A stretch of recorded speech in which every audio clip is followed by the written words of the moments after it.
মঙ্গলবার সকাল 10টা থেকে চালু হয়েছে ঢাকা মেডিকেল কলেজ হাসপাতালের বহির্বিভাগের কার্যক্রম। সেনাবাহিনী বিজিবির নিরাপত্তা বলয়ে 10 টাকার টিকিট কেটে ডাক্তার দেখাতে পারছেন রোগীরা, তবে রোগীর চাপ কিছুটা কম। এদিকে আন্দোলনের সমন্বয়ক চিকিৎসক আব্দুল আহাদ জানিয়েছেন, বুধবার থেকে দেশের সব হাসপাতালে আগের মতোই পূর্ণাঙ্গ চিকিৎসা সেবা চালু থাকবে। রিপোর্ট দীপন দেওয়ানের। দুদিন বন্ধ থাকার পর মঙ্গলবার সকাল 10টায় শুরু হয় বহির্বিভাগের কার্যক্রম। চিকিৎসকরা বহির্বিভাগ সহ অন্যান্য বিভাগে কাজে যোগ দেন। টিকিট কাউন্টারে দীর্ঘ সারি, রোগীরা 10 টাকার বিনিময়ে টিকিট কেটে সরাসরি চলে যাচ্ছেন বহির্বিভাগের চিকিৎসকের চেম্বারে।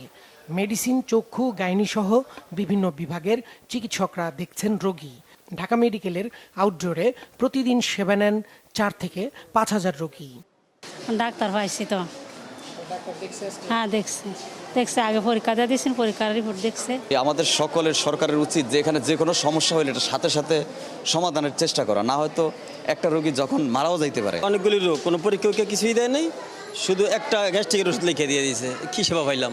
এত আবার এই প্রাইভেটে দেখালাম। সকাল থেকেই যে সকল রোগী আসছে সবাইকে সার্ভিস দিয়ে যাচ্ছি, সবাইকে দেখছি, বা যে সকল রোগী বেশি ইমার্জেন্সি ওগুলো জরুরি বিভাগে পাঠাচ্ছি।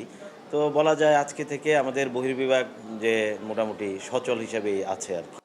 মঙ্গলবার সকাল 8টা থেকে 10টা পর্যন্ত অবস্থান কর্মসূচি পালন করে চিকিৎসকরা। গণমাধ্যমকে সমন্বয়কারী চিকিৎসক আব্দুল আহাদ জানান, দাবি অনুযায়ী প্রশাসন চিকিৎসকদের নিরাপত্তা নিশ্চিত করেছে, তাই কর্মসূচি স্থগিত করা হয়েছে।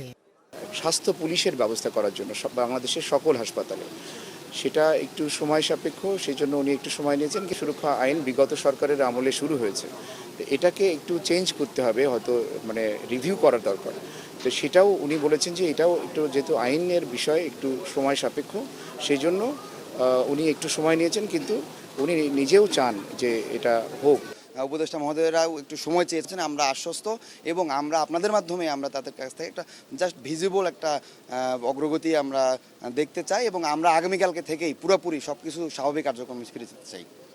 সুরক্ষা আইন সংস্কার করে তা দ্রুত বাস্তবায়নের দাবিও চিকিৎসকদের।